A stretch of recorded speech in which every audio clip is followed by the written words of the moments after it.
Conakry, 21 mai 2018 au sommaire, l'introduction de l'approche par compétences dans les filières de formation des écoles professionnelles et une méthode qui vise à faciliter l'insertion socio-professionnelle des étudiants, un programme soutenu par l'OIF.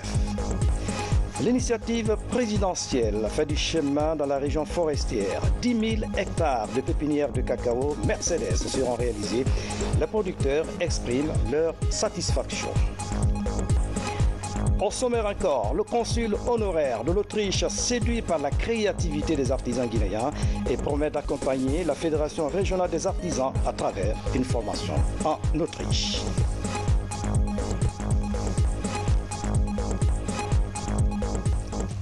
Mesdames et messieurs, bonsoir. Merci de l'attention et bienvenue dans cette édition. Mais avant donc de développer ces titres, nous recevons en direct dans ce journal Sekouba Savané pour la lecture de 2 décrets du président de la République.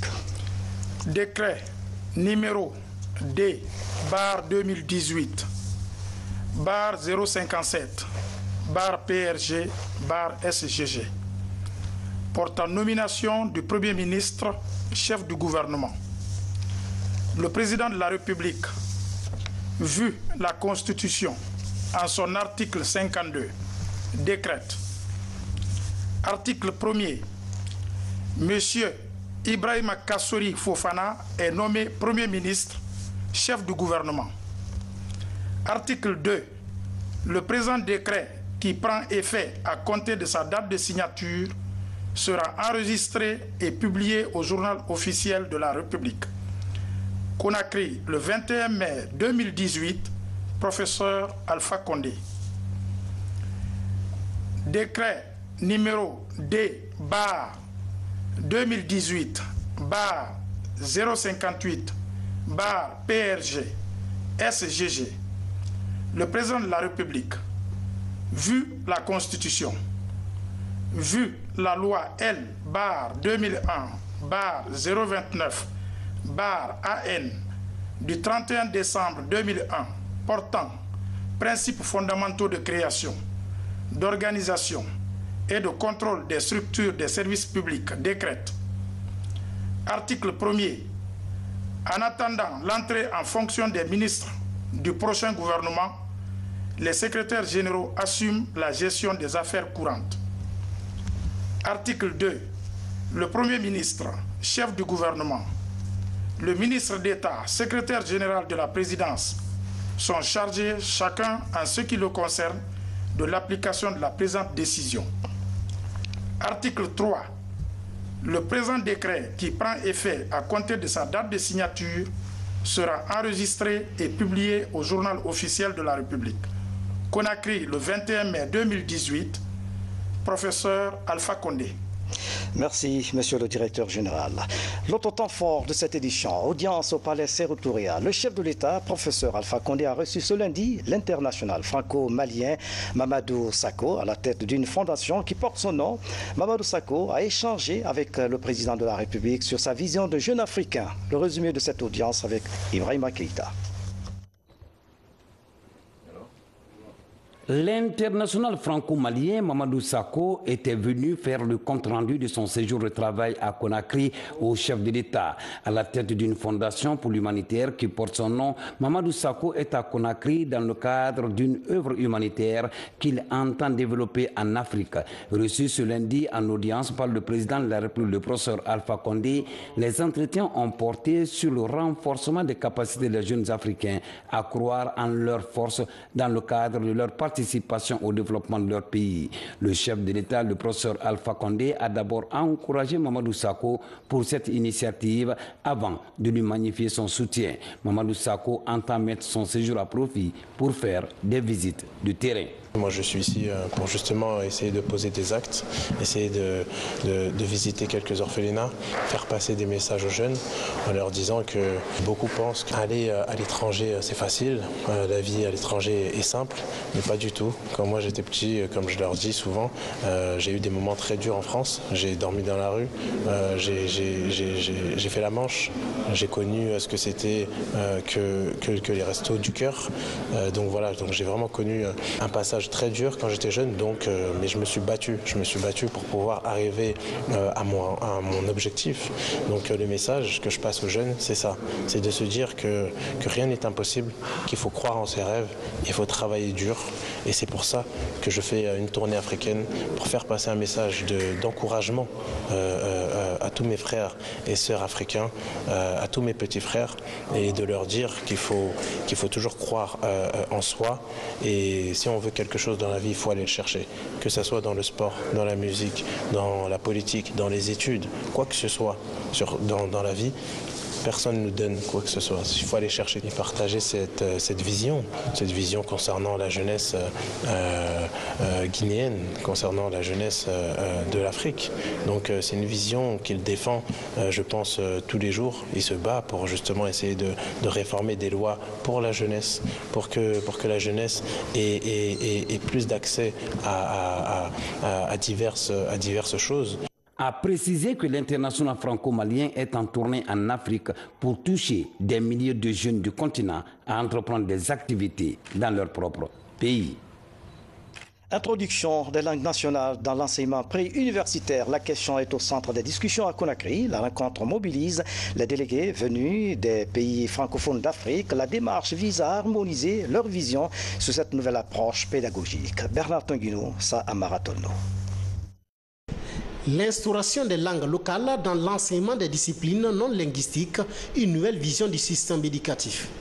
La méthode s'appelle l'éducation biplurilingue. Elle associe le français et les langues locales. L'atelier régional de Conakry vise le partage d'expériences des États francophones ayant déjà appliqué cette méthode dans leur pays. Ce que nous voulons expérimenter, ça a été expérimenté au Niger, au Congo, au Burundi, au Cameroun. Aujourd'hui, le résultat a encouragé l'OIF pour étendre ce processus-là sur tous les pays. La Guinée a adhéré en 2015 comme la Côte d'Ivoire, le Togo, mais le dossier est resté dans les tiroirs. Nous avons déterré ce dossier, on a introduit en Conseil des ministres et le Conseil des ministres a validé et la francophonie a décidé de venir tenir la première conférence pour 2018 dans notre beau pays, la République de Guinée. De l'avis de plusieurs professionnels, l'introduction des langues locales à l'élémentaire favorise la compréhension rapide chez l'écolier. Pour ce faire, les pays francophones bénéficient de l'accompagnement des partenaires comme l'OIF et l'Institut français pour l'éducation et la formation. On essaiera de développer des guides, des supports, des outils pour permettre à 12 pays autour de la table d'avoir leur support de formation pour pouvoir enseigner dans un contexte biplurilinguisme.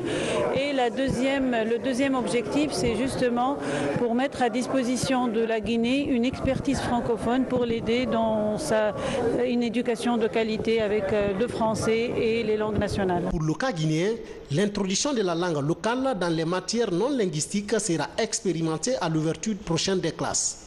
Ainsi, 10 écoles de la région de Kinya sont concernées. Le Soso est la langue choisie pour cette phase pilote. À l'issue de 5 jours d'échange, les experts des pays francophones d'Afrique devraient s'accorder sur un plan commun pour faire du biplurilinguisme un moyen de qualification de l'éducation à la base, notamment dans les mathématiques et autres sciences de la vie. L'approche par compétences, c'est un nouveau système d'apprentissage que tente d'introduire le ministère de l'Enseignement technique. Ce programme est appuyé par l'OIF. Il s'agit de mieux qualifier les étudiants sortant des écoles professionnelles. Moussa Koumar. Au ministère de l'Enseignement technique et professionnel, le levier pour la modernisation de l'apprentissage et la qualification de la main-d'œuvre locale est activé. Désormais, le département compte développer des programmes de formation qui répondent aux exigences du marché de l'emploi. La démarche adoptée, l'approche par compétences, soutenue par l'Organisation internationale de la francophonie. Avec ses professionnels en mécanique automobile, le compte à rebours est engagé. Nous avons constaté que d'une façon générale, les jeunes sortant de nos écoles, de nos institutions de formation, ont très peu de compétences professionnelles pour répondre aux besoins du marché du travail. C'est pour cela que nous réformons notre système d'enseignement et nous allons vers ce qu'on appelle l'APC, l'approche par les compétences. Donc c'est la nouvelle pédagogie que nous avons l'intention d'appliquer dans les différentes filières La particularité de l'approche par compétences de l'AST, c'est vraiment de travailler avec les professionnels. Donc, on ne développe pas un programme de formation sans eux. Donc, on les écoute. Ils étaient avec nous hier, ils sont là aujourd'hui. Donc, on leur pose beaucoup de questions. On va chercher beaucoup d'informations pour comprendre vraiment qu'est-ce qu'ils font, qu'est-ce qui est le métier, quels sont leurs besoins. Et en fait, c'est ça la particularité, c'est de ne pas développer un programme sans eux. C'est qu'ils soient présents dans tout le processus de développement pour qu'il y ait vraiment l'adéquation, une cohérence entre leurs besoins et la formation qui sera offerte. Le premier maillon de cette approche est l'analyse de la situation du travail. Durant des jours, ces professionnels venus des centres de formation professionnelle et garages du pays passeront en revue des modules comme l'élaboration de la liste des compétences et le référentiel des métiers. Et nous ici aujourd'hui, tous les véhicules qui viennent en l'air là, c'est modernisé. Donc s'il n'y a pas de formation, on risque de ne rien connaître. Parce qu'aujourd'hui, avant c'était la mécanique. Et aujourd'hui, c'est avec l'électrique.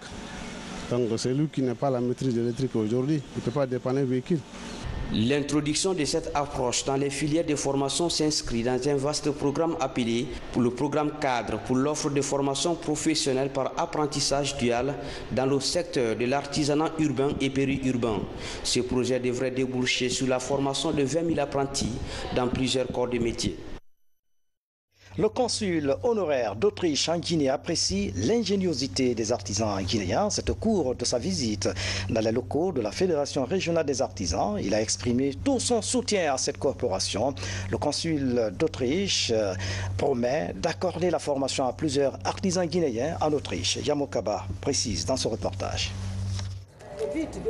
Nous sommes dans les locaux de la Fédération régionale des artisans de Conakry. Ici, la créativité fait du chemin. En visite ici, le consul honoraire d'Autriche est impressionné. Il touche du doigt des réalités de la corporation. Un échange direct entre le diplomate et les artisans de Guinée autour des priorités de la révalorisation du textile guinéen et les produits locaux sur la scène nationale et internationale.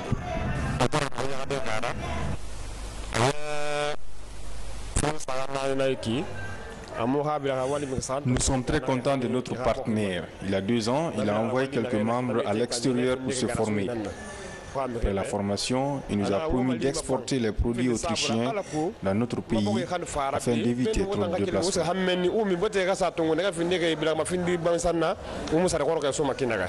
Cette visite du diplomate autrichien s'inscrit dans le cadre du plaidoyer des artisans guinéens.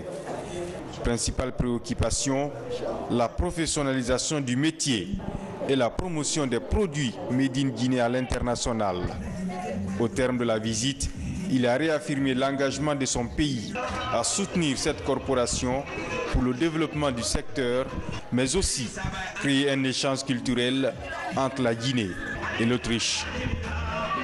La lutte contre la cybercriminalité, les organisations de la société civile à travers Balai Citoyen forment des communicants des partis politiques à cet effet.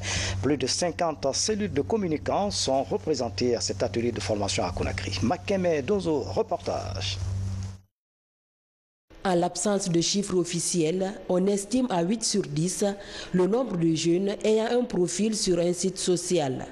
Seul bémol, la surveillance des messages qui incitent à la haine en période électorale par exemple. À Conakry, le Balai Citoyen s'intéresse à la problématique. L'occasion pour cette organisation de la société civile d'interpeller les professionnels sur les enjeux liés à cette pratique. La loi L037 relative à la cybercriminalité et cybersécurité, la protection des données à caractère personnel, est une loi qui est méconnue par le public. Nous sommes liés en collaboration avec le système des Nations Unies et le ministère en charge des postes et télécommunications et de l'économie numérique de vulgariser cette loi afin de renforcer les capacités de diverses cellules de communication des partis politiques pour qu'ils puissent être des véritables incubateurs de changement tant dans le cadre de la consolidation de la paix que de la démocratie. La majorité des jeunes sont inscrits sur Snap, Instagram ou Twitter. En Guinée, le plus convoité de tout reste Facebook. Certains utilisateurs passent des journées à publier des messages violents et haineux, de nature à diviser les populations et à fragiliser davantage le tissu social. La campagne de lutte contre cette pratique est soutenue par le gouvernement et ses partenaires. Au sortir de cet atelier, les différentes personnes chargées de la communication comprendront les dimensions de l'écosystème de l'Internet. Ils comprendront les enjeux liés à la communication dans les réseaux sociaux. Ils comprendront surtout quels sont les éléments qu'il faut éviter, quels sont les comportements qu'il faut avoir pour se protéger son vis-à-vis et surtout contribuer à l'apaisement et à la construction d'une nation solide et prospère. Nous avons émis le souhait de les accompagner techniquement, matériellement et financièrement. Nous avons pu mobiliser des services, des ressources humaines qui maîtrisent bien le sujet, qui pourront partager avec les partis politiques leurs droits et les devoirs. Parce que dans ce domaine, comme dans tous les domaines que nous exerçons notre droit de citoyenneté, nous avons des droits, mais nous avons aussi des devoirs.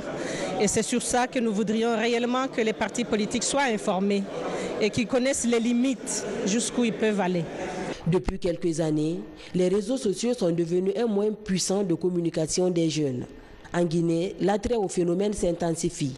L'élection communale de février dernier a révélé l'ampleur de la dépendance des jeunes aux réseaux sociaux.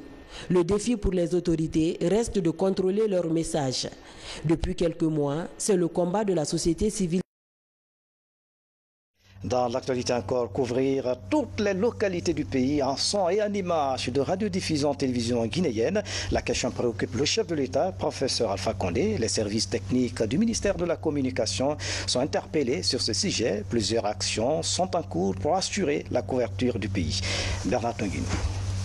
La radiodiffusion télévision guinéenne, première chaîne de l'audiovisuel public, aujourd'hui confrontée à un défi de couverture de quelques localités du pays. La question a été évoquée au cours du dernier Conseil des ministres. Le chef de l'État interpelle les services concernés à prendre des mesures pour permettre à toutes les préfectures du pays d'avoir accès au programme de la radio et la télévision nationale. Vous savez qu'en 2013, le président Alpha Condé nous avait envoyé des émetteurs de télévision et de radio. Il y a eu 20 émetteurs de télévision et 25 émetteurs de radio nationale. Donc, sitôt venu, on les a installés, ça a commencé à fonctionner. Mais au cours du fonctionnement, il y a eu des problèmes. Des problèmes tant au niveau de la maintenance, au niveau de l'exploitation, les préfectures qui n'ont pas accès. Il faut prendre d'abord la préfecture de Guékédou. Depuis 2015, Guékédou a perdu la télévision et la radio nationale par suite de la chute de pylônes. Le pylône qui abritait nos équipements a été arraché par un bulldozer depuis 2015. À part Guékédou, il faut citer encore Beila, Lola, Sigiri, Mandiana. Ensuite, il y a la préfecture d'Alaba, Daboula, Farana. Au ministère de la Communication, l'instruction est prise au celluler et des mesures adéquates sont en cours. Notre approche maintenant est une approche géographique. C'est-à-dire que faire en sorte que partout où on est, que ce soit en ville ou dans les villages, que les gens puissent avoir accès au signal.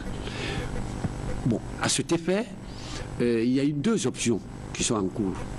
La première option était d'identifier un certain nombre de sites qui, sur le plan topographique, permettraient à la diffusion sur un large spectre pour un grand nombre de populations. Les sites là, c'est le site de Douabo, d'Andabola, le site de Traorela à Beila, le site de Kakulima ici à Conakry et le site qui est à Labé, et un site qui est également à Labé. Au-delà des efforts de l'État, l'intervention des partenaires pourrait être d'un grand appui afin de permettre aux populations rurales d'accéder aux émissions de la RTG. Il y a une autre option qui est également en cours, c'est ce qui a été discuté avec les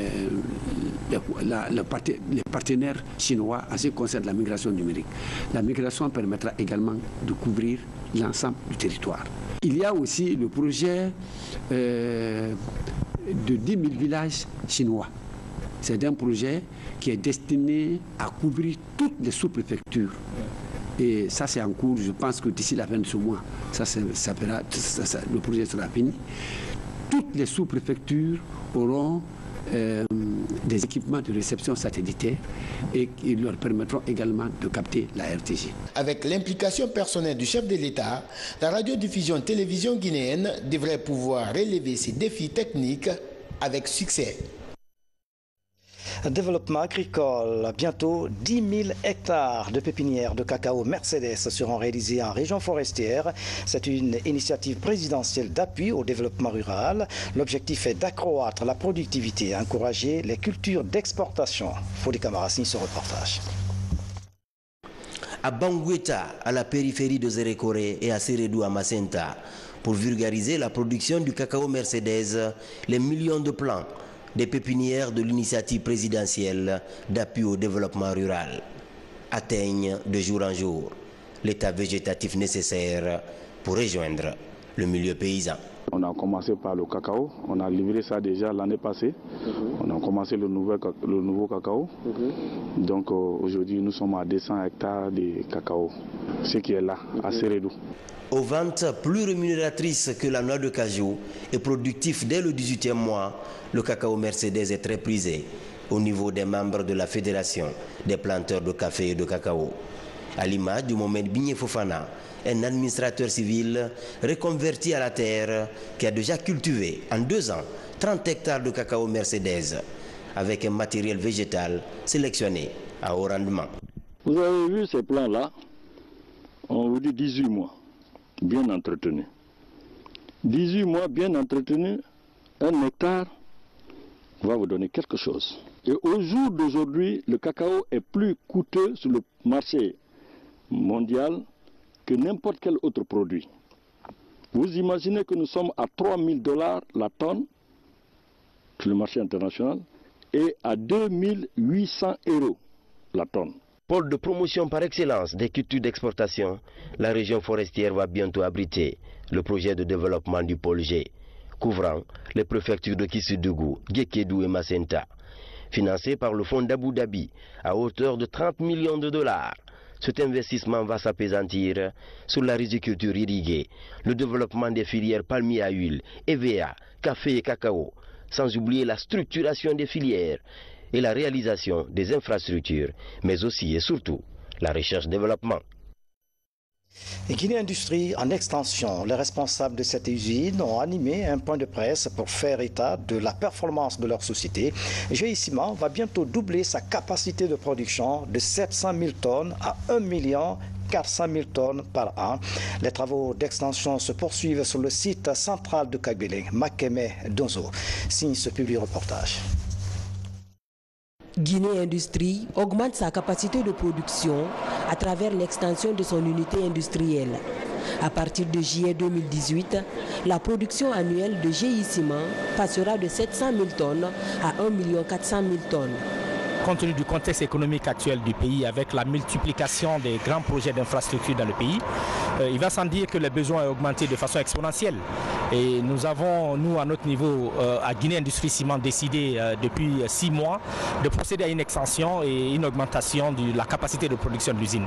Et nous sommes aujourd'hui à 95% de réalisation de ce projet. Et normalement, en fin juin, nous allons passer de 700 000 tonnes à 1 400 000 tonnes.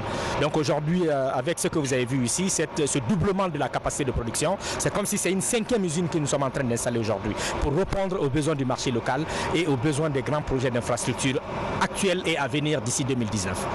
Pour le moment, la capacité de production de GI Ciment est de 100 tonnes par heure. Bâti sur une superficie de 13 hectares, GI offre aujourd'hui 1100 emplois directs et indirects dans le pays. Ce chiffre connaîtra une grande augmentation avec ces travaux d'extension de l'usine. Nous aurons besoin à peu près de 20% supplémentaires sur ces 700 emplois, à peu près 140 à 150 emplois de plus. Et vous n'êtes pas sans savoir que nous avons créé à peu près 300 emplois dans la phase de construction d'extension. Et parmi ces 300, nous allons organiser un test. Bien évidemment, d'autres Guinéens aussi peuvent postuler, mais à compétences égales, nous allons privilégier ceux qui sont déjà là depuis la phase d'extension. C'est en janvier 2013 que le président de la République a inauguré GI Ciment. En 5 ans, elle produit 4 gammes de ciment qui répondent toutes aux exigences du marché mondial. 5e jour du mois de Ramadan, mois de pénitence, une période pendant laquelle est recommandée la solidarité à travers des actes de bonne volonté. Une structure est allée cette semaine à la mosquée Faisal pour offrir un repas de groupe. Le reportage de Fatoumata Batouli-Yalo Al-Gassimouba. En ce début du mois de Ramadan, l'ONG Love and Care Children, en partenariat avec la société téléphonique MTN Guinée, offre des repas aux fidèles musulmans. Ici, à la grande mosquée Faisal, des plats de riz, des sandwichs sont offerts aux musulmans pour la rupture du jeûne. Je me suis inspirée un peu de ce qui se passe au Sénégal, avec les marmites du cœur, mais aussi de ce qui se passe en France. Ces initiatives qui tentent vraiment à assister les personnes démunies pendant le mois de Ramadan, à leur préparer des repas à distribuer dans les rues, afin vraiment de leur permettre de passer un Ramadan plus décent, plus digne et dans de meilleures conditions. MTN a rejoint cette année. Pour nous, c'est un moment de partage. C'est tout à fait normal, c'est notre devoir de solidarité envers les populations les plus démunies. Et pour ces populations-là, nous devons être à côté pour accompagner aussi les actions sociales du ministère et aussi les actions sociales de la mosquée. Le geste vise les handicapés physiques et d'autres personnes vulnérables. Je pense que c'est un geste humanitaire qui relève quand même d'un très grand symbole. L'ONG Love and Care Children n'est pas à sa première expérience. Cette fois, elle compte partager 500 plats de riz, des sandwichs et des sachets d'eau par jour durant tout le mois de Ramadan aux couches défavorisées. Conakry, avec les grandes pluies, elles entraînent des ordures dans la rue, provoquant des embouteillages dans certains endroits de la capitale. Cette année, le service d'entretien routier lance une campagne de curage des caniveaux avant les grandes pluies. Aboubakar Junior Kamara fait le constat. À Conakry, après les grandes pluies, les conséquences sur les voiries urbaines sont souvent déplorables. Dans certaines grandes intersections, comme ici au centre émetteur de Kipé, les eaux de ruissellement drainent d'énormes ordures sous la chaussée. Pour remédier à cette situation, le département en charge de l'entretien routier entreprend une vaste campagne de curage des caniveaux. La Direction nationale de l'entretien routier a fait un recensement de tous les points noirs au sein de la ville de Conakry, de la voirie de Conakry, susceptibles vraiment de conduire à des inondations, de conduire à des problèmes. Et cet allotissement a été fait et à date, nous sommes en train de prendre des dispositions afin de pouvoir recruter des entreprises capables vraiment de faire ce travail dans les règles de l'art. La problématique de la gestion des ordures est toujours un sujet d'actualité à Conakry. Pour des spécialistes, la professionnalisation du secteur est un maillon essentiel pour lutter efficacement contre l'insalubrité dans la capitale. Et je pense qu'aujourd'hui, il serait judicieux de professionnaliser la filière gestion des déchets, c'est-à-dire la professionnalisation des acteurs pour une intervention plus efficace en termes de ramassage porte à porte des déchets. Parce que vous n'êtes peut-être pas sans savoir que c'est la défaillance au niveau du ramassage porte à porte des déchets qui cause aujourd'hui, qui est à la base de ce phénomène qu'on observe dans les caniveaux. 68 points noirs sont identifiés pour être assainis avant les grandes pluies. Les partenaires du département des travaux publics comme l'Union européenne s'engagent à financer les activités. Pour plus de rigueur dans les opérations d'assainissement, un appel d'offres assorti de fermes conditionnalités permettent d'identifier les entreprises compétentes. Avant de refermer cette édition d'information, le directeur général de la RTG, Sekouba Savané, revient sur les 2 décrets du chef de l'État. Décret numéro D/2018/057/PRG/SGG portant nomination du Premier ministre, chef du gouvernement. Le président de la République, vu la Constitution en son article 52, décrète. Article 1er. M. Ibrahima Kassori Fofana est nommé Premier ministre, chef du gouvernement. Article 2.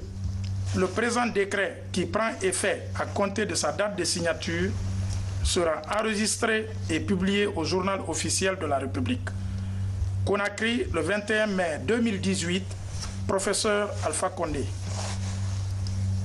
Décret numéro D-058-058-PRG-SGG. Le président de la République, vu la Constitution, vu la loi L-2001-029-AN du 31 décembre 2001 portant principes fondamentaux de création, d'organisation et de contrôle des structures des services publics, décrète. Article 1er. En attendant l'entrée en fonction des ministres du prochain gouvernement, les secrétaires généraux assument la gestion des affaires courantes. Article 2.